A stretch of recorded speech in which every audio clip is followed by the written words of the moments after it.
መጀመሪያ እግዚአብሔርን አመሰግናለሁ። መድረክ የሚሰጥ እግዚአብሔር ነው። ቀጥሎ የቤተክርስቲያን አገልጋዮች፣ መሪዎች፣ ፓስተር ይህንን መድረክ ስለሰጠኝ እጅግ አድርጌ አመሰግናለሁ። እግዚአብሔር በውስጡ ያስቀመጠውን ቃል አብረን እንካፈላለን። ዛሬ የምናየው ቀጥታው የእግዚአብሔር ቃል ገባለሁ ብያቸዋለሁ። ዛሬ የምናየው የእግዚአብሔር ቃል ክፍል ርዕስ አድርጌ የወሰድኩት በምድር ላይ ያለን የት በምድር ላይ ያለን እግዚአብሔርን በመፍራት መመላለስ ዋጋ አለው። ክብር ለእግዚአብሔር።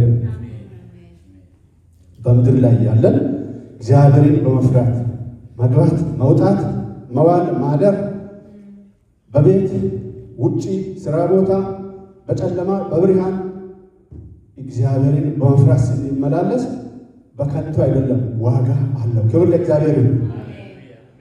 እግዚአብሔርን በመፍራት የምንመላለሰው በምድር ላይ ነው። ዋጋው ግን በምድርም በሰማይ በሁለቱም ቦታ። ክብር ለእግዚአብሔር ይሁን። እግዚአብሔርን በመፍራት በምድር ላይ እንመላለሳለን። ዋጋ ደግሞ በምድርም እንቀበላለን፣ በሰማይ ዋጋ ይጠብቀናል። እግዚአብሔርን በመፍራት ተመላለሱ። ስትናገሩ እግዚአብሔርን በመፍራት የሆነ ነገር ለማድረግ ሲታስቡ እግዚአብሔርን በመፍራት እግዚአብሔር ይከብራል ወይ? በዚህ ጉዳይ መንፈስ ቅዱስ ደስ ይሰኛል ወይ? በዚህ መንገድ ቢሄድ እግዚአብሔር ይከብርበታል ወይ? በመንገድ ይህንን ነገር ቢያደርግ እጄን ለዚህ ጉዳይ ቢዘረጋ እግዚአብሔር ደስ ይሰኝበታል ወይ? እግዚአብሔርን መፍራት ይሄ ነው። እግዚአብሔር ይርዳል። መፍራት የሚለው ቃል ለሁለት ዓላማ መጽሐፍ ቅዱስ ውስጥ ሲውል እናያለን። አንዳንድ ቦታ ላይ ፍራ ይላል፣ ሌላ ቦታ ደግሞ አትፍራ ይላል። አትፍሩ ወይም አትፍራ ወይም አትፍሪ የተባለው ፍርሃት ምንድን ነው? እሱን ነካነካ አድርገን እናልፋለን። ፍራ የተባልነው እሱ ነገር ምንድን ነው? እርስ በርስ የሚጋጭ ነው የሚመስለው፣ ግን አይጋጭም። ክብር ለእግዚአብሔር ይሁን። አትፍራና ፍራ። ለምሳሌ በእንግሊዝኛው ፊር የሚለው ቢንግ ስኬርድ፣ አፍሬድ ኦፍ። ለምሳሌ አም አፍሬድ ኦፍ ስኔክስ ብንል እባብ እፈራለሁ። ምን ስለሚያደርገኝ? ስለሚነድፈኝ። ለምሳሌ በድንገት ጫካ እየሄድን አንበሳ ቢገጥመን የምንፈራው ፍርሃት አለ።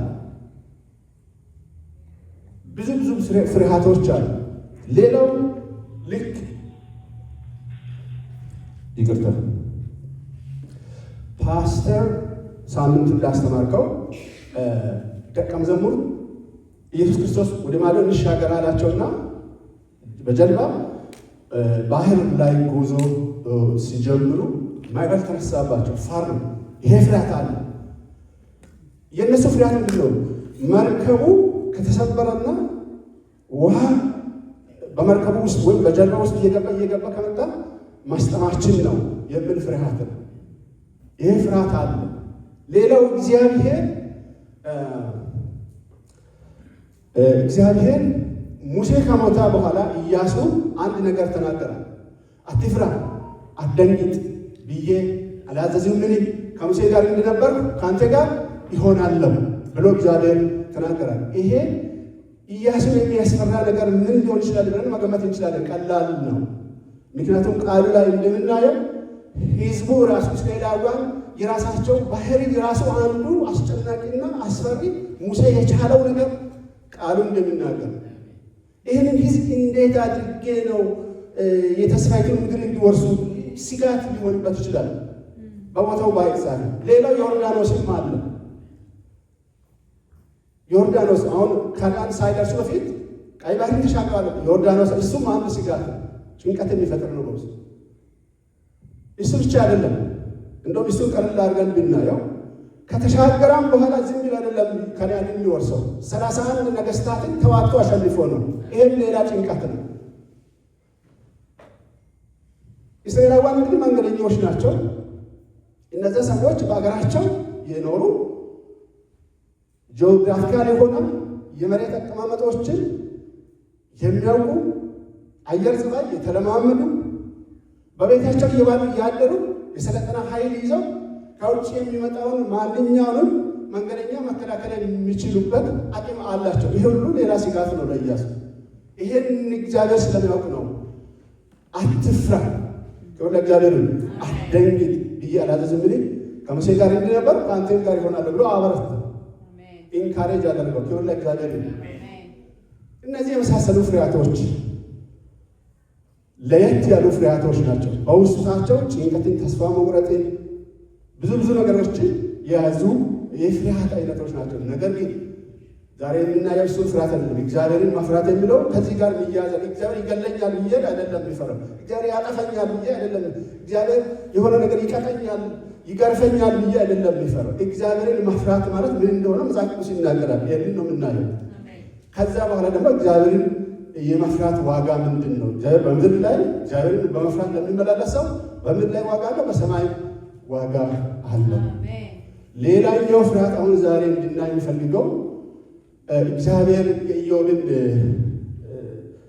ጽድቅ፣ ቅድስና ሲመሰክር እንደ ኢዮብ ያለ እግዚአብሔርን የሚፈራ ጻድቅ፣ ፍጹም፣ ቅን ሰው በምድር ላይ በምስራቅ አልነበረም፣ የለም። እግዚአብሔርን የሚፈራ እንደ ኢዮብ ያለ ቅድም ወጀብና አውሎ ነፋስን፣ አንበሳ፣ ሌላም ጅብ እንደሚፈራው አይነት ፍርሃት አይደለም ይሄኛው። ታዲያ ምንድን ነው የሚለውን መጽሐፍ ቅዱስ ራሱ ነው የሚፈታው። በእኔ አስተያየት ሳይሆን መጽሐፍ ቅዱስ ራሱ ይፈታል። ዮሴፍ እንዴት በእግዚአብሔር ፊት ኃጢአትን ይሰራል? እግዚአብሔርን ሲፈራ። ሰው ባያየንም የሚታዝበን ሰው ባጠገባችን ባይኖር እግዚአብሔር በሁሉም ስፍራ ያያኛል። ስለዚህ እንዴት ነው በእግዚአብሔር ፊት ኃጢአትን የሚሰራው ብሎ ሸሸ። እግዚአብሔርን ፈራ። ወደ ወህኒ ቤት ሲገባ በሐሰት ተከሰው ተፈርዶበት ነው ወንጀለኛ ተብሎ። እግዚአብሔር ዋጋ ከፈለው ወይስ አልከፈለው? ከፈለው። ለዛውም በሰው ሀገር ባሪያ ነው። ባሪያም ሆኖ ወንጀለኛ ነው። ወንጀለኛ አለመሆኑን የምናውቀው እኛ እሱና በዛኝ እግዚአብሔር ብቻ ነው። ግን እንደዚህ የጌታውን ሚስት ሊደፍራት ሞክሯል ተብሎ ነው የተከሰሰው። ተፈረደበት፣ ወህኒ ቤት ገባ። እግዚአብሔርም አብሮ ገባ። ክብር ለእግዚአብሔር ይሁን። እግዚአብሔርን የሚፈሩ ሰዎች የገቡበትን ሁሉ እግዚአብሔር አብሮ ይገባል። ስለዚህ እግዚአብሔር ቀን ጠብቆ ዋጋ ከፈለው። እግዚአብሔር በፍርሃት መመላለሱ ራሱ ዋጋ ከፈለው። ምን ሆነ? እንደምታውቁት ሄዶ ጠቅላይ ሚኒስትር ሆነ። ለዛውም የሰው ሀገር ሰው ነው፣ ባሪያ ነው። ባሪያ ብቻ አይደለም፣ ወንጀለኛ ተብሎ የተፈረደበት ማረሚያ ቤት የወረደ ሰው ነው። ዋጋ ከፈለው። ምኑ? እግዚአብሔርን በመፍራት በምድር ላይ መመላለሱ ዋጋ ከፈለው። ርዕሴ እንደነገርኳችሁ በምድር ላይ እግዚአብሔርን በመፍራት መመላለስ፣ መዋል፣ ማደር ዋጋ አለው። ዋጋው በምድር በሰማይ ነው። ክብር ለእግዚአብሔር ይሁን እና እግዚአብሔር ዋጋ የሚከፍል አምላክ ነው። እሱን በመፍራት ለሚመላለስ ነው። የእግዚአብሔር ስም ከሚሰደብ ይሄ ይቅርብኝ፣ ይሄ ጥቅም ይቅርብኝ፣ ይሄ ክብር ይቅርብኝ፣ ይሄ ዝና ይቅርብኝ የሚል ሰው ዋጋ ከጌታ ዘንድ ይቀበላል። ዮሴፍን ሁላችንም እንደምናውቀው እግዚአብሔር ወስዶ ጠቅላይ ሚኒስትር ያደረገው። እዚህ ጋር ለምሳሌ አንድ ሰው በወንጀል ቢከሰስ ተፈርዶ ማረሚያ ቤት ይገባል። 10 ዓመት ቢሆን 20 ዓመት ጨርሶ ሲወጣ እንኳን የሆነ ባለስልጣን መሆን የገዛ ቤቱንም እንኳን መግባት አይችልም። ታውቃላችሁ? ይሄን የገዛ ቤቱን መግባት አይችልም። ከማረሚያ ቤት ከወጣ ምንድን ነው ማቆያ አለ። ትረስት ቢውልድ እስኪያደርግ ድረስ የሚጠበቅበት ቦታ አለ። እዛ ገብቶ እንዲወጣ ይፈቀዳል። በሰዓት ተመልሶ መግባት አለበት። የገዛ ቤቱን እኮ አይገባም። እንደዛ እየሆነ የተሰጣ ጊዜ ገደብ ሲያል ከዛ በኋላ ተፈትሾ የገዛ ቤቱ ነው የሚገባው። ከዛ ሶሻል ሴኩሪቲ ላይ ኦልሬዲ ተጽፎበታል። ስራ ማግኘት አይችልም፣ እንኳን ባለስልጣን መሆን። እግዚአብሔርን በመፍራት መመላለስ ዋጋ አለው። እግዚአብሔርን በመፍራት ልንመላለስ ስንፈልግ የሆነ ነገር እግዚአብሔር ይሰጠኛል ብለን ማድረግ የለብንም። ይሄ ከንቱ ነው። ደግሞ ከእግዚአብሔር የሆነ ነገር ይቀበላለሁ ብዬ እየጠበቅኩ ከአሁን የሚመጣ ይሁን እያልኩ እየጠበቅኩ እግዚአብሔርን እስቲ ሊፍራ የሚል ከሆነ ይሄ ዋጋ የለውም። እግዚአብሔር ስለሚገባው በመፍራት እንመላለሳለን። እግዚአብሔርን በማክበር እንመላለሳለን። ይገባዋልና አንድ ጊዜ የዛሬ 3 ዓመት 2 ዓመት አካባቢ አንድ በጣም እናቱ ተቸግራ ያስተማረች ልጅ አዲስ አበባ 6 ኪሎ ግራጁዌት ሲያደርግ አንድ ነገር ትዝ አለውና የእናቴን ውለታ በምን ቢመልስ ይሻለኛል ብሎ እያሰበ አንድ ነገር በልቡ መጣ። ያንን ወስኖ ቀኑ ሲደርስ እሱ ወደ ግራጁዌሽን እየሄደ እናቱ እሱን ያሳደገችው ያስተማረችው እስከ ዩኒቨርሲቲ ድረስ ኤሌመንተሪ ሃይስኩል ዩኒቨርሲቲ እንግዲህ ያው ከባድ ነው። አስተምረዋለች። ስታስተምረው ግን በምቾት አይደለም። ተራራ እየወጣች ጭራሮ ምናምን እየለቀመች ጀርባ ላይ እየሸጠች አስተማረች። ለው ማድረግ አበቃች። ይህንን ውለታ ሌላ ነገር ልብስ በመግዛት የሆነ ነገር በማድረግ ከመመለስም በተጨማሪ ምን ሊያደርግ ይሻላል ብሎ በልቡ አሰበ። አሁን በዕለቱ ግራጁዌሽን ሴሬሞኒው አልቆ እሱ በር እስኪወጣ ድረስ እናቱን ደውሎ ኦልሬዲ ነግሯታል። ጭራሮ ተሸክመሽ ያኔ እኔን እያስተማርሽ ዳገት ቁልቁለት እየወጣሽ እየወረድሽ ጭራሮ እየለቀምሽ ስታመጪ እንደነበረ ያንን ጭራሮ ተሸክመሽ እንድትመጪ ብሎ 6 ኪሎ ድረስ እንግዲህ አዲስ አበባ 6 ኪሎ ዩኒቨርሲቲ ይባላል። እሺ ብላ እናቱ ልጁን ታዘዘች፣ ይዛ መጣች። ስትመጣ እሱ ከግራጁዌሽን ሴሬሞኒ ከወጣ በኋላ ምንድን ነው ያደረገው? የእሱን ጓን አወለቀና ለእናቱ አለበሰ እና ቆብም አደረገ። የተሰጠውን ዶክመንት በእጇ ይዘ እሷ የተሸከመችውን ጭራሮ በጀርባው ተሸክሞ ስለ እናት ውለታ ይናገራል። እግዚአብሔር ይባርከው ያንን ልጅ። አንዳንዶች እኮ በወላጆቻቸው ያፍራሉ፣ በእናት በአባት ያፍራሉ። ከጓደኞቻቸው ጋር አብረው ባሉበት ወይ የሆነች ቆሰስ ያለች እናት ብትመጣ የቤታችን ሰራተኛ እንደዚህ የሚሉ ሰዎች እናውቃቸዋለን። አባትን ደግሞ ጥበቃ ነው የአንድ አባት ይሄ ነው ሲባል እንግዲህ ያፍሩበታል። እግዚአብሔር ይፋውሳቸው። ይሄ ልጅ ጭራሮ ተሸክሞ ስለ እናቶች ውለታ ይናገራል። ከዛ እሱ ያሰበው በቅንነት የእናቴን ውለታ እንደዚህ አድርጌ ለሕዝብ በቃ እንደዚህ ቢናገር ልቤ ይረካል ብሎ አስቦ ምንም ፈልጎ አይደለም። ከዛ ሌሎች ናቸው ቪዲዮ ቀርጸው ይለቃሉ። ከዛ ቪዲዮ በብዙ ሺህ ሰዎች ዘንድ ታየ እና የሚዲያ ሰዎች ጋር ሲደርስ ሚዲያ ሰዎችን መጥተው እሱን ኢንተርቪው ያደርጋሉ። እስከ ቤታቸው ድረስ ሄደው ቤታቸውን ውላቸው አኗኗራቸው ሁሉ ሲያዩ የሆነች ጠባብ ያለች ክላስ ላይ እንደ ዩኒቨርሲቲ ዶርም ከላይ ከታች 1-3 ደረጃ በዛ አቅጣጫ ሰው እንዲህ በቃ በጣም ጠባብ ሩም ላይ በታፈነ ኑሮ እየኖሩ ነው። እዚህ ደረጃ ዋጋ ከፍላ እናቱ ልጁን ያስተማረችው። ይሄ ከታየ በኋላ ይሄ ነገር እየተሰራጨ ሲሄድ የአዲስ አበባ ከንቲባ ክቡርት አዳነች አቤቤ ጋር ደረሰ። እሷም አያችው። እግዚአብሔር ይባርካት ነው ማለት የሚፈልገው በብዙ ነገር ምንም አይደለችም። በሌላ ምንም አይነት ኮኔክሽን ያለ ግን የምታረገውን ስራ ስለማያል በጣም እግዚአብሔር ይባርካት ማለት ፈልጋለሁ። እና ምንድነው አክሽን የወሰደችው? አንድ ነገር አክሽን የወሰደችው ያ ይኖሩበት የነበረ ቤት ሁኔታ ሁሉም ነገር ታይቷል፣ በሚዲያ ላይ ይፋ ሆኗል።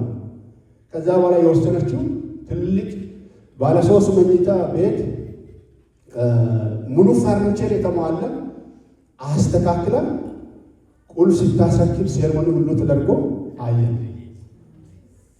ከዛ በኋላ የሆነው ነገር ግን ከዛ በኋላ ግራጁዌት የሚያደርጉት ብዙዎችን አይቻቸዋለሁ። ይሄ ኦልሬዲ ተሰምቷል። ስለዚህ ምናልባት አዳነች አቤቤ ጋር ደርሶ እኔም ቤት አገኛለሁ በሚል ይመስለኛል ምን ያደርጋሉ? አንዳንዱ ቀንበር ተሸክሞ አባቱን እዚህ ላይ ቆሞ ጓን ያለብሳል። አንዳንዱ ሞፈር ተሸክሞ አዲስ አበባ ከተማ መሀል ላይ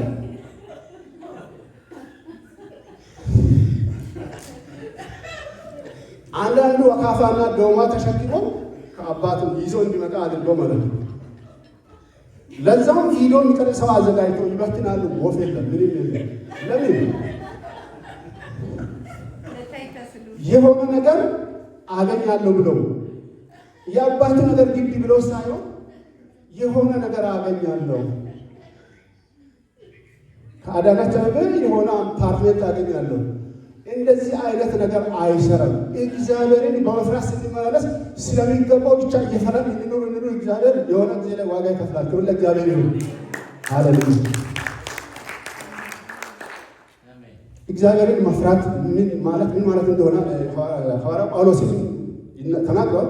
ኢየሱስን ሐሳብ ትንሽ ወስጃለሁ። ከዛ መዝሙረኛ ዳዊትን የተናገረውን ወስጃለሁ። መዝሙረኛ ዳዊት እንግዲህ መዝሙረኛ ብቻ አይደለም፣ ነቢይም ነው፣ ዘማሪም ነው፣ ወታደር ጦረኛም ነው፣ ንጉሥም ነው፣ ሁሉ በሁሉ ነው። ክብር ለእግዚአብሔር ይሁን። እግዚአብሔር ብዙ ነገር ሰጥቶታል ለእሱ ዳዊትን ማለት ነው። ስለዚህ የሁለታቸውን ሐሳብ ወስጃለሁ። ሐዋርያው ጳውሎስ የሚናገረው በሁለተኛ ቆሮንቶስ ሄደን አናናብን ጊዜ ለመጠቀም ነው። ሁለተኛ ቆሮንቶስ ምዕራፍ 7 ከቁጥር 1 እንደዚህ ይላል። እንግዲህ ወዳጆች ሆይ የዚህ ተስፋ ቃል ካለን በእግዚአብሔር ፍርሃት ወይም እግዚአብሔርን በመፍራት ቅድስናን ፍጹም እያደረግን ሥጋና መንፈስን ከሚያረክስ ራሳችንን እናንጻ። በሐዋርያው ጳውሎስ መልእክት መሰረት እግዚአብሔርን መፍራት ማለት ቅድስናን ፍጹም ማድረግ። ከዛ ቅድስናን ፍጹም የምናደርገው በምንድን ነው? ሥጋና መንፈስ ከሚያረክስ ራሳችንን በማንጻት በእግዚአብሔር ፍርሃት። የሆነ ነገር ግር ካላችሁ የተለያዩ ትርጉሞችን ካላችሁ ክሊር ሆኖ ይገባል። በቦታ ያለው መልእክት ሳይቀየር ማለት ነው ምን ለማለት እንደተፈለገ ይገባል። ስለዚህ እግዚአብሔርን መፍራት ማለት ቅድም እንዳልኳችሁ አንበሳን እንደምንፈራው አይደለም፣ ጅብን እንደምንፈራው አውሎ ነፋስ ወጀብ አውሮፕላን ላይ የሄድን ምናልባት ነፋስ ቢያናውጠው እንፈራለን አይደል? ምናልባት የመከስከስ አደጋ ይገጥመን ብለን እንፈራለን። እንደዛ አይደለም እግዚአብሔርን እንፈራው። ሌላው ይህን እግዚአብሔርን የመፍራት ነገር ጥልቅ እግዚአብሔርን የማክበር ከፍ የማድረግ ጥልቅ ስሜት ይላል። ይህንን እግዚአብሔርን መፍራት ትክክል ነው እየተቀበያለሁ። ዲፕ ፊሊንግ ኦፍ ሆነሪንግ ጋድ እግዚአብሔርን መፍራት የምንለው ቃል እግዚአብሔርን መፍራት ሌላም ነገር አውሎ ነፋስን፣ ወጀብን፣ አውሬን፣ ጦርነትን፣ ረሃብን፣ በሽታን፣ ሞትን እንደሚፈራው አይደለም የምንፈራው። እሱ ትልቅ ስለሆነ ክብር መስጣት በጣም ጥልቅ ስሜት። አሁን እኔ የአፍ መፍታው ቋንቋ ይህንን በግልጽ የሚገልጽ ቃል አለ። ምናልባት ቋንቋውን ስለማታውቁት እንጂ እና ኃይሉ ሊያውቅ ይችላል። እና ሐመኒማ ይባላል። ሐመናቶ ያ ማለት እግዚአብሔርን መፍራት የሚለውን ሀሳብ ይዞ ሌላ ጭንቀት ሳይኖር ቦታ መስጣት፣ ትልቅነትን ማሳያት፣ ለሱ ክብር መስጣትን በእግዚአብሔር ፊት ከርኩሰትና ከኃጢአት ከዝሙት ከርኩሰት ከሌላም ከውሸት በአንደበት ከመሸንገል ክፉን ከማድረግ ራስን ለእግዚአብሔር የተቀደሰ ማንነት ሳሜት ለማድረግ የምናደርገው የምናሳየው ስሜት ነው። ሐመናቶ ይባላል። በአማርኛ ቢፈልግ የለም ቃሉን ማለት ምናልባት ልታውቁት ትችላላችሁ። እኔ እስካወቅኩ ድረስ ይህን ሐመናቶ የሚል ቃል በአማርኛ ቢኖር ኖሮ በጣም ደስ ባለኝ። ሐመናቶ ሐመኒማ ትልቅ ሰዎችን ይፈራሉ። ከእግዚአብሔር በታች በእግዚአብሔር ቦታ አይቀመጡም። ግን ታላላቆችን የማክበር ባህል አለ። ይህንም ጭምር ሐመኔ ይባላል። ፍሩ፣ ትልቅ ሰዎችን ፍሩ፣ እግዚአብሔርን ፍሩ። አንድ ሽማግሌ ተነስቶ መነዋ ሐመኔ ብሎ ከተናገረ ምንም አይነት አክሽን ሊወስድ የፈለገ የተነሳሳ ሰው ይቆማል። እግዚአብሔርን ፍሩ እንደማለት ነው። ከመፍራት ወጣ ብሎ ግን ያንን ትክክለኛውን ስሜት የሚገልጽ ቃል። ዳዊት ደግሞ ምን አለ? መዝሙረኛ ዳዊት 34 መዝሙረኛ ዳዊት 34 11 ጀምሮ እስከ 34 ባለው ክፍል የተናገረ ነገር አለ። ልጆች ሆይ ኑ ስሙኝ፣ እግዚአብሔርን መፍራት አስተምራችኋለሁ ብሎ ይጀምራል። ሐዋርያው ጳውሎስ ወዳጆቼ ሆይ ብሎ እንደጀመረ ዳዊት ደግሞ ልጆች ሆይ ኑ ስሙኝ፣ እግዚአብሔርን መፍራት አስተምራችኋለሁ። እግዚአብሔርን መፍራት ማለት ምን ማለት እንደሆነ እኔ እነግራችኋለሁ ነው። ስለዚህ ከዛ በኋላ ለማሳጠር እግዚአብሔርን መፍራት ማለት አንደበትን ከክፉ መከልከል። ያዕቆብ 1:26 ምን ብሎ አንደበቱን ሳይገታ ልቡን እያሳታ እግዚአብሔርን የሚያመልከው የሚመስለው የእሱ አምልኮ ከንቱ ነው። እንዘምራለን፣ ጭፈራ ልንጮህ እንችላለን፣ ልንከባለልም እንችላለን። ነገር ግን አንደበታችንን የማንገታ ከሆነ በሕይወት በዕለት ተዕለት ተግባራችን አንደበታችንን እንደፈለግን የምንለቅ ከሆነ አምልኳችን ከንቱ እንደሆነ መጽሐፍ ቅዱስ ነው የምናገረው፣ ይሄን አይደለም። እግዚአብሔር ይርዳል። ስለዚህ አንደበትን ከክፉ መከልከል እግዚአብሔርን መፍራት የመፍራት ምልክት ነው። ከንፈሮችም ሽንገላን እንዳይናገሩ ይላል። በከንፈር አለመሸንገል፣ አለመዋሻት፣ ውስጤ ላይ ሌላ ነገር እያለ ሰውን እንዲህ ብዬ የሆነ ማባበል ወይ ማጭበርበር ውስጤ ላይ ሌላ ነገር ይዤ ማለት ነው። ይሄ በእግዚአብሔር ላይ የመዳፈር ምልክት። ነገር ግን እግዚአብሔርን የሚፈራ ሰው በከንፈር አይሸነግልም። በከንፈር አለመሸንገል፣ ከክፉ መሸሽ ይላል። ሌላው የሚቀጥለው ሀሳብ ከክፉ ሁሉ መሸሽ። ቀጥሎ ደግሞ መልካም ሁሉ አድርግለት። ሰላምን ፈልግ ተከተለው። ከተገኘ ሰላም ከተገኘ አትልቀቀው፣ ተከትለህ ሰላም የገባበትን ግባ፣ የወጣበትን ውጣ። ክብር ለእግዚአብሔር ይሁን። እግዚአብሔርን መፍራት ማለት አንደበትን ከክፉ መከልከል ነው። በከንፈር አለመሸንገል ነው። ከክፉ መሸሽ ነው። መልካምን ማድረግ ነው። እንዲሁም ሰላምን መፈለግ ነው። ከተገኘ ሰላምን ተከትሎ የሄደበትን መሄድ ነው። ክብር ለእግዚአብሔር ይሁን። እግዚአብሔርን መፍራት ማለት ይሄ ነው። በከንፈር አለመሸንገል። ለመጀመሪያ ጊዜ እዚህ ሀገር ስመጣ ብዙ ሰዎች መክረውኛል። ከመከሩ ምክሮች አንዱ ካልዋሸህ ካልሸነገል ሲስቴም ውስጥ አትገባም። ደነገጥኩ ለመጀመሪያ ጊዜ ሲሰማ። የግድ መዋሻት አለብህ አለ። ግን አንተ እኮ አሁን ፍሬሽ ጉልበት ይዘህ ስለመጣ 2 ስራ 3 ስራ መስራት አለብህ። አዎ እሱ ደስ ይለኛል። ስራ ወዳለሁ። ቢዚ ሆኜ መስራት እስካሁን እየሰራሁ እግዚአብሔር ይመስገን። እና ይህን ሲታደርግ ሊደክም ስለሚችል ብዙ ጊዜ ደግሞ ሌት ሆነ ልትነሳ ትችላለህ። ሌት ሆነ ተነስተህ ምንድን ነው የምትላቸው? ገና ከእንቅልፍህ እንደተነሳህ ደውልና አሞን ማይ ወይ ትላቸዋለህ። ቱ መሽ ትራፊክ ገና እንቅልፍ ላይ እያለህ ቱ መሽ ትራፊክ ትላቸዋለህ። እንዴት ይሆናል? ሌላ ጊዜ ደግሞ ቀይርና ማይ ካር ታየር ፍላት ኦን ዘ ሮድ ጀስት ጊቭ ሚ ታይም ትላቸዋለህ። ምንም ሳይሆን እኮ ገና እንቅልፍ ላይ እያለ ሌት ሆነ ከተነሳ ነጥብ እንዳያዝልህ ብለው ነው። ሲስቴም ውስጥ መግባት እንደዚህ ይሉኛል። ሌላ ደግሞ 2 ስራ የሚሰራ ከሆነ እንዳትነግራቸው። ቀጥሎ ደግሞ ሌላው ምንድን ነው? ለመቅረት ከፈለግ በጣም ከደከመ ኮርሲክ ታደርጋለህ። ቮካል እንዴት እንደሚሰራ ሁሉ አስተምሮኛል። ድምፅ ለምሳሌ የታመመ ሰው ድምፅ ለማስመሰል ማለት ነው። ዘማሪዎች ቮካል መስራት ይወዳሉ። የታመመ ሰው ድምፅ ለማስመሰል የሆነ ነገር ታደርጋለህ ይሉኛል። ከዛ የተባለው ነገር ደረሰ። በመጀመሪያ እንትን አላልኩም። በቃ በጣም ካብዶኝ ነበር። ውስጤ ሊጨክን እንዴት ነው የሚያደርገው? ከዛ ለመድ እንዲሁም አሻሽዬ እነሱ ከነገሩ ከመከሩ እንደው የተሻለ እንትን ማለት የጀመርኩት። ከዛ ሲል ሄጄ 2016 ዓመተ ምህረት ደረስኩ። 2016 ላይ እግዚአብሔር ለካስ አይቶን ሊያስደነግጠኝ ፈለገ። ማን? እግዚአብሔር ራሱ።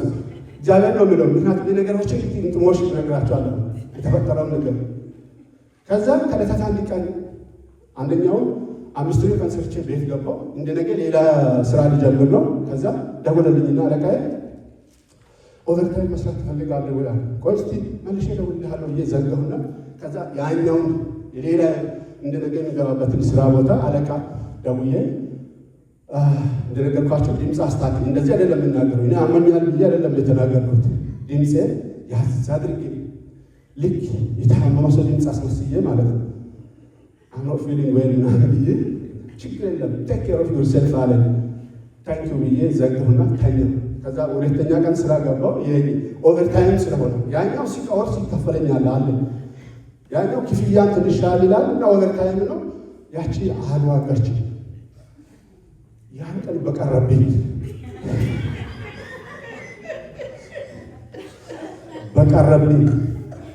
ከዛ ሄድኩኝ።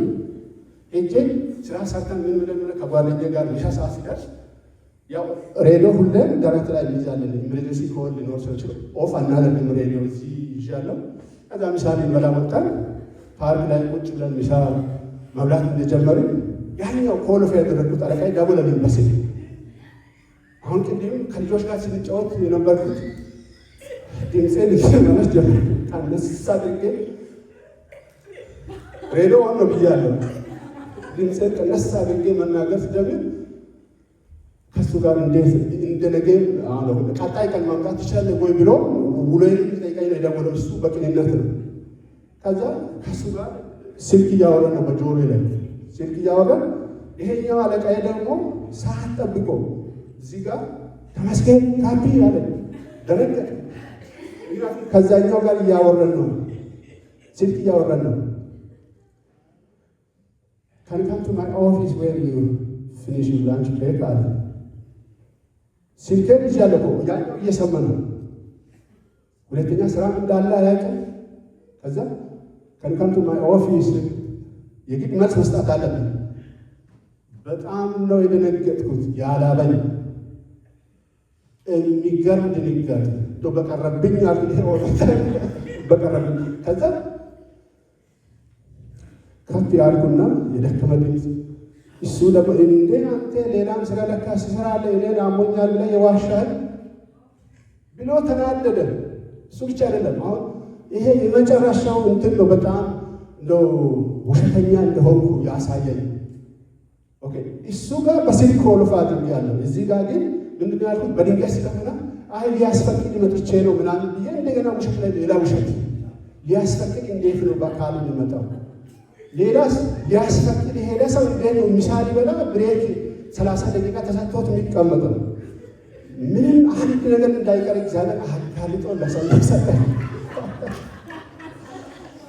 አጋልጦ ሰጠኝና አስደነገጠኝ። ከዛ በኋላ በቃ ከዛ ቀን ጀምሮ ሁለት ስራ እንዳለን ነግሬያቸው ሁሉም ጋር ከደከመኝ እኔ ደክሞኛል ማምጣታችንም ከዛ ቀን ጀምሮ እሺ ሁሉን ነገር እሺ። ሰው በከንፈር የሚሸነግል ሰው በእግዚአብሔር ላይ የመዳፈር ምልክት ነው። እግዚአብሔር ላይ ስንዳፈር ዋጋ ያስከፍላል። ሁሉ ለእግዚአብሔር ነው። ያን ቀን እኮ የከፈልኩት ዋጋ ቀላል አይደለም። ድንጋጤ ነው።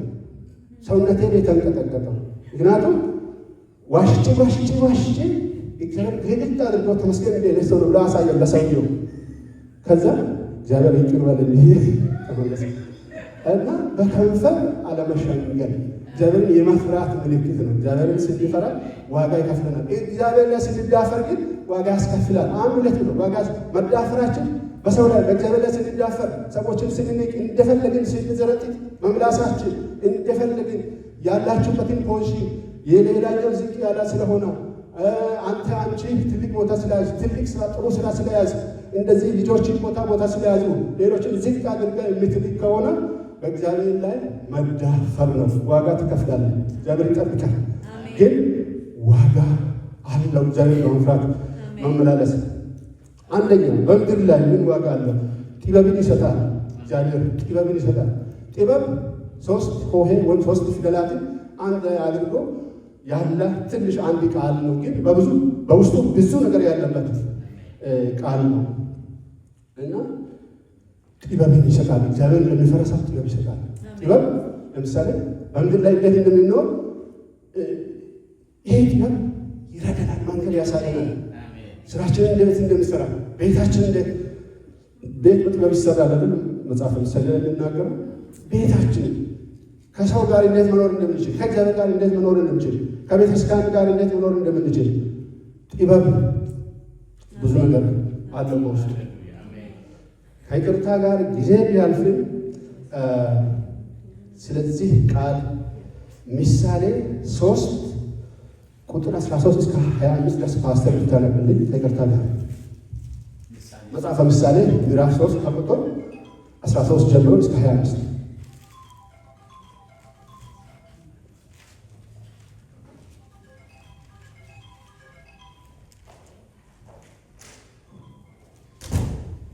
በጌታ ስም አነባለሁ። ጥበብን የሚያገኝ ሰው ምስጉን ነው። ማስተዋልን ገንዘቡ የሚያደርግ በወርቅና በብር ከመነገድ ይልቅ በእርሷ መነገድ ይሻላልና። ከቀይ ዕንቁ ትከብራለች፣ የተከበረ ነገር ሁሉ አይተካከላትም። በቀኟ ረጅም ዘመን ነው፣ በግራዋ ባለጠግነትና ክብር። መንገዷ የደስታ መንገድ ነው። ጎዳናዋ ሁሉ ሰላም ነው። እርሷ ለሚይዟት የሕይወት ዛፍ ናት። የተመረኮዘባትም ሁሉ ምስጉን ነው። እግዚአብሔር በጥበብ ምድርን መሰረተ፣ በማስተዋልም ሰማያትን አጸና። በእውቀቱ ቀላያት ተቀደዱ፣ ደመናትም ጠልን ያንጠባጥባሉ። ልጅ ሆይ እነዚህ ከዓይኖች አይራቁ። መልካም ጥበብና ጥንቃቄን ጠብቅ፣ ለነፍስም ሕይወት ይሆናል። ለአንገትም ሞገስ። የዛን ጊዜ መንገድህን ተማምነህ ትሄዳለህ፣ እግርህም አይሰነካከልም። በተኛህ ጊዜ አትፈራ፣ ትተኛለህ፣ እንቅልፍ የጣፈጠ ይሆንልሃል። ድንገት ከሚያስፈራ ነገር ከሚመጣው ከኃጥአን ጥፋት አትፈራ። ክብር ለእግዚአብሔር። ጌታ ይባርክ። እንደሰማችሁት ነው። ማብራሪያ አያስፈልገኝም። ጥበብ ውስጥ ምን አለ የሚለውን ነገር እንደሰማችሁት ነው። በጥበብ ማለት በብርና በወርቅ ከመነገድ በጥበብ መነገድ ይሻላል። ትክክል ነው። አንዳንድ ሰዎች አስታውሳቸዋል። በዙሪያችን የሚሆኑ ነገሮች ለምሳሌ በጣም የመናገር ችሎታ ያላቸው ሰዎች እንደነ ባራክ ኦባማ ሚችል ኦባማ ንግግር ጥበብ አላቸው። ፖለቲካን ያውቃሉ። ለምሳሌ ባራክ ኦባማ ከ40 ደቂቃ እስከ 1 ሰዓት ድረስ ንግግር እንዲያደርግ የሚከፈለው አትሊስት $400,000። ሚስቱ ደግሞ ከሱ የሚበልጥ ወደ $750,000 ለአንድ ሰዓት ንግግር። ኦኬ፣ ለዚህ እኔ በሆንኩ ብዬ አሰብ እንዴት ይቻላል? ለምን 16 ሰዓት እየፈገው እንደዚህ ቀን ሌሊት ከሚል እኔ 16 ሰዓት እየሰራው ምናልባት በ16 ሰዓት ስንት ምናልባት ከ400 እስከ 500 በዛ መሀል ያለው ዶላር ነው። ሺህ ሳይሆን 400 በ16 ሰዓት ማለት ነው። ካልኩሌት አድርጉ። እኔ ስንት ዓመት የሚሰራውን ነው ባራክ ኦባማ በአንድ 40 ደቂቃ የሚሰራው ወይ 10 ዓመት በ20 ዓመት የሚፈልግ። ይሄን ነገር የንግግር ጥበብ ለምሳሌ ሚችል ኦባማ አትላንታ ላይ $750,000 ተቀብላ ካሊፎርኒያ ሳን ፍራንሲስኮ ብትመጣ እንደገና $450,000 በሁለት ሰዓት ሰራች ማለት ነው። የኔ እኮ 2 ሰዓት በመንገድ እንኳን የሁለት ዓመት ሰርቼ የሚያገኘው በመንገድ ቢያገኙ እነሱ አያነሱትም ብዬ ነው የማስበው። ሁለት ዓመት የሰራው የ2 ሰዓት 2 ሰዓት ለ1 ሚሊዮን 500,000 እንዲህ ያደርጋሉ። የንግግር ችሎታ ጥበብ፣ በዛም ላይ እግዚአብሔርን በመፍራት የሚገኝ ጥበብ ቢኖር ምን ያህል ይሆናል ብላችሁ ታስባላችሁ? ይሄ ከልብ ከስራ በስራ ሂደት በትምህርት የመጣ እንትን ነው ችሎታ። በብርና ወርቅ ከመነገድ በጥበብ ከመነገድ ይሻል። አሳዩ፣ ሰዎች እያሳዩ ነው። ቶሎ ብዬ ሌላኛው ሁለተኛ በምድር ላይ እግዚአብሔር የሚሰጠን ዋጋ እሱን በመፍራት ስንመላለስ ነፍሳችንን ከሞት ያድናል። የእግዚአብሔር ዓይኖች እግዚአብሔር በሚፈሩ ሰዎች ላይ ነው ይልና ነፍሳቸውን ከሞት ያድን ዘንድ በረሃብም ጊዜ ይመግባቸው ዘንድ። ክብር ለእግዚአብሔር ይሁን። እግዚአብሔርን የሚፈሩ ሰዎች ሌሎች ሁሉ ሲራቡ እነሱ ጠግበው እንዴት እንጃ እግዚአብሔር ያውቃል። ክብር ለእግዚአብሔር ይሁን። ይሄን የሚገኘው በመዝሙረኛ ዳዊት በጻፈው መዝሙር ውስጥ 122 ቁጥር 18 ላይ ይገኛል። ሌላው እግዚአብሔርን የሚፈሩ ሰዎች በጥበቃ ስር። ይሄ ማብራሪያ አያስፈልግም። የእግዚአብሔር መልአክ በሚፈሩ ሰዎች ዙሪያ ይሰፍራል። ምን ያድናቸው ማለት እግዚአብሔርን በመፍራት የሚመላለሱ ሰዎች ሁሉ ጊዜ በጥበቃ ስር ናቸው። የሄዱበትን ሁሉ የሚታዘዝላቸው ጥበቃ አለ። ለምሳሌ ምድራዊውን ነገር በምንመለከትበት ጊዜ ከፍተኛ ባለስልጣናትን እና ዶክተር አብይ አህመድ ሌሎችንም በጣም ልምድ ያላቸው ችሎታ ያላቸው በቅጽበት እየተወረወሩ የጠላትን ድባቅ ማምጣት የሚችሉ ሰዎች ተመልምለው ከነሱ ጎን ይቆማሉ። እግዚአብሔርን በሚፈሩ ሰዎች ዙሪያ ግን ከነሱ በብዙ ትሪሊየን ቁጥርም የሌለ ብልጫ ያላቸው መላእክት እግዚአብሔርን በሚፈሩ ሰዎች ዙሪያ ይሰፍራሉ። ክብር ለእግዚአብሔር ይሁን። እግዚአብሔርን በመፍራት ተመላለሱ። ይሄ አንደኛው እግዚአብሔርን በመፍራት የመመላለሱ ውጤት ነው። በምድር ላይ የሰማዩን አልደረስኩም፣ እነግራቸዋለሁ። እሱ መጨረሻ ላይ ሌላው አራተኛ ነጥብ አድርጌ ያዝኩት እግዚአብሔርን ለሚፈሩት ጠንካራ መታመን አላቸው፣ ለልጆቹ መጠጊያ ይኖራል ይላል። ይሄን ምሳሌ 14:26 ላይ ነው የሚገኘው። የዚህ ደግሞ ማረጋገጫ ታስታውሱ ከሆነ ሁለተኛ ነገሥት ላይ በኤልሳ ዘመን የነበሩ ነቢያት ከነዛ ነቢያት አንዱ ሲሞት ሚስቱ ተቸገረች። ከመሞቱ በፊት ሂዳ ብር ወስዶ ነበር፣ ከሰው ተበድሮ ነበረ። ሚስቱ ተጨነቀች። ባለዕዳ እየመጣ ይጨቀጭቃታል፣ ያስቸግራታል። ከዛ አንድ ነገር ቆም ብላ አሰበች። አስተዋይ ሚስቶች አንድ ችግር ሲመጣ ፈተና ሲገጥማቸው ቆም ብሎ ያስባሉ። ወዴት ብሄድ መፍትሄ ያገኛሉ?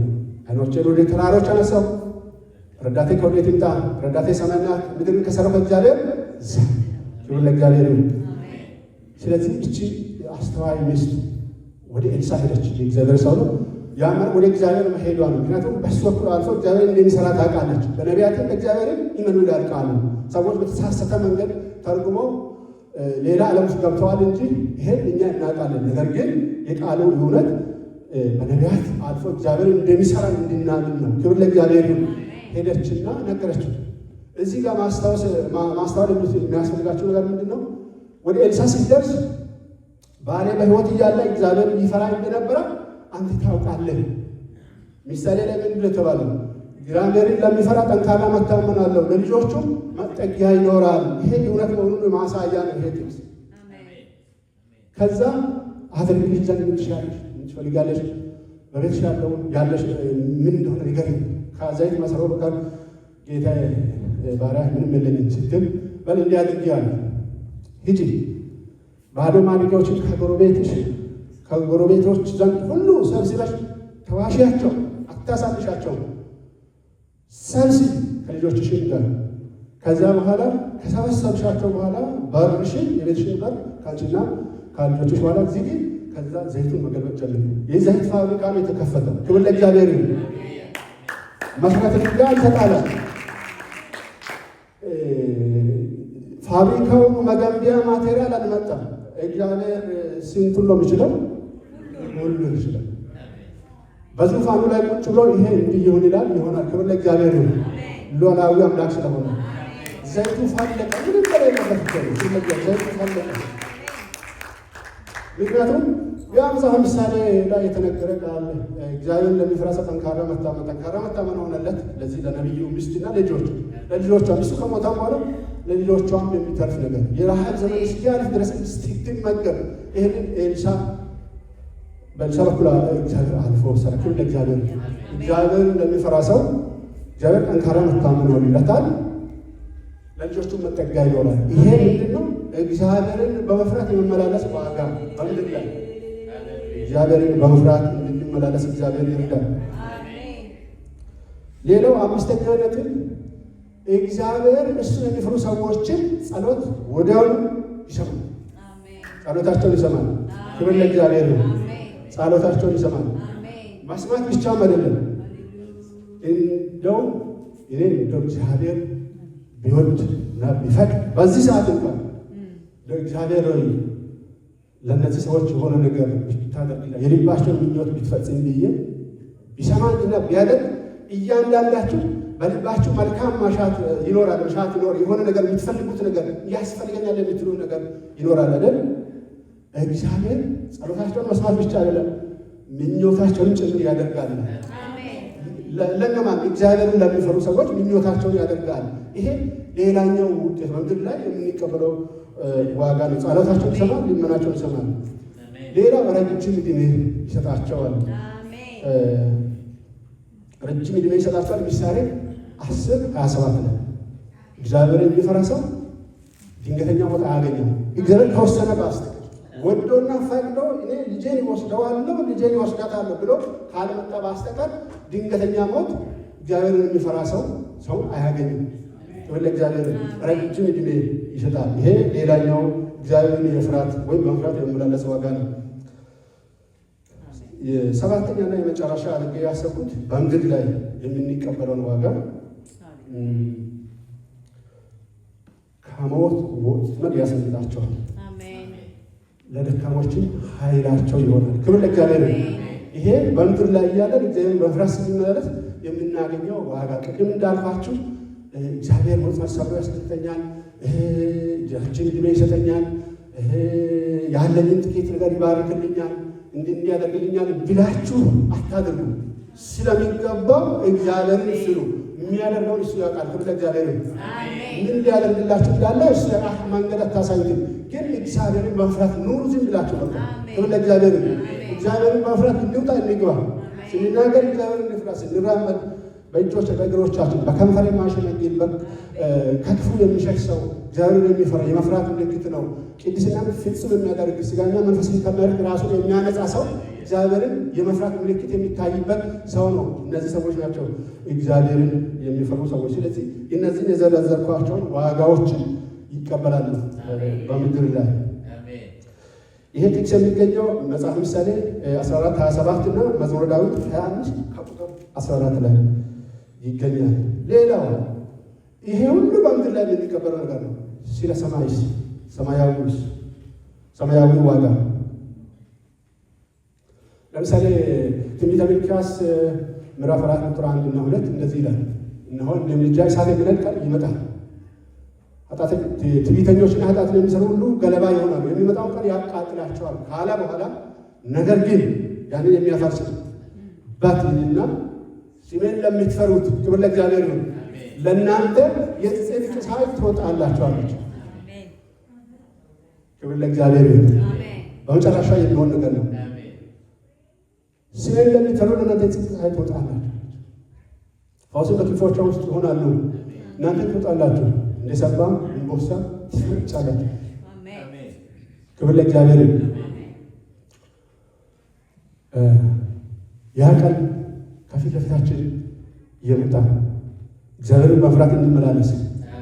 ሁለት ወገን ነው ያለው፣ በእሳት ባህር ተጥሎ የሚቃጠል ለዘላለም እና አሁን እንዳልኳቸው እዚህ ጋር የተጠቀሰው የጽድቅ ፀሐይ የወጣላቸው ሰዎች ከእግዚአብሔር ጋር ዘላለም እየተደሰቱ። ለምሳሌ ጥጃዎች ገብርኤል ልጅ ስለሆንኩኝ ከተወለዱ በኋላ ወተት እንትን እያሉ በምቾት ካደጉ በኋላ የሆነ ክልል እስኪጠነክሩ ድረስ የሆነ እንደ አጥር ነገር ተሰርቶ ቤት ይቆያሉ።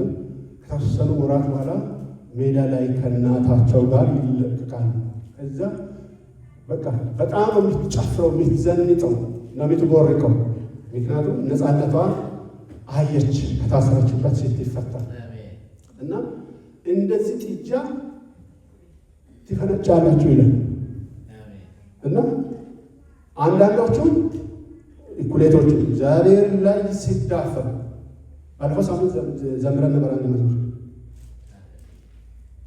የተዳፈሩ የተነሱብህን ልክህን ሳያውቁ የታጠቁብህን እየቀጣሃቸው ተረቶች ሆነዋል።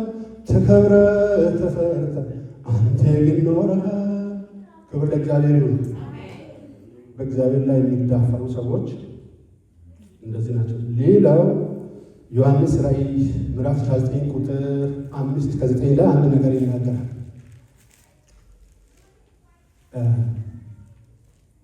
እናንተ እርሱን የምትፈሩ፣ እሱ የሚለው ፕሮናውን ነው የጀምረው። ከላይ እግዚአብሔር አለ። እሱ ብሎ የጀምረው እሱ የሚለው ተብላቃስም እግዚአብሔርን ነው የሚያሳየው፣ ጌታ አምላክ የሚለው። ስለዚህ እሱን የምትፈሩ እና ደስ ብላችሁ አምላካችን ነግሷል፣ እሱን አመስግኑት። የበጉ ሰርግ ስለደረሰ ሚስቱም ራሷን ስላዘጋጀች ደስ ብለን ሴትም እናድርግ። ሚስቱም ያጌጣ የተጣራ ቀጭን እግር ልብስ እንድትጎናጸፍ ተሰጥቷታል ካለ በኋላ ይህም በምሳሌ የተገለጸ ነገር ነው። የቅዱሳን የጽድቅ ስራ ነው ይላል። ወደ ላይ ሄዳችሁ ስትሄዱ እግዚአብሔርን በመፍራት ውስጥ ነው የሚገባው። እግዚአብሔርን ለሚፈራ ሰው ወደ በጉ ሰርግ የመግባት ቻንስ እድል አለ፣ ተሰጥቶታል፣ ተጋብዟል። የቅዱሳን የጽድቅ ስራ ለመጽደቅ ሳይሆን የምንሰራው ስለጸደቅን የምንሰራው መልካም ስራ፣ ይሄን ሄዶ እግዚአብሔርን በመፍራት ውስጥ ነው እንጠቃለን።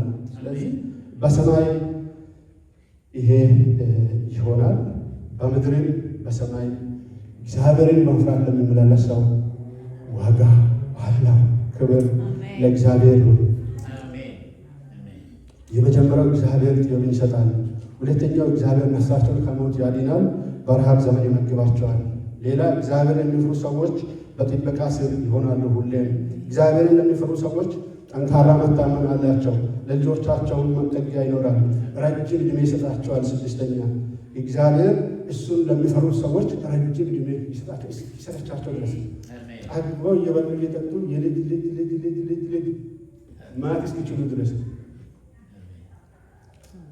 እና ሌላው ከሞት ወጥመድ እና ሞትና ሞት ወጥመድ ልዩነት አለ። ለምሳሌ አንድ ሰው ዓለም ወዲያውኑ መግደል ካልቻለ ስጋ ሰይጣን ዓለም ተባብረው የእነሱ ዩኒቲ እንትን አላቸው።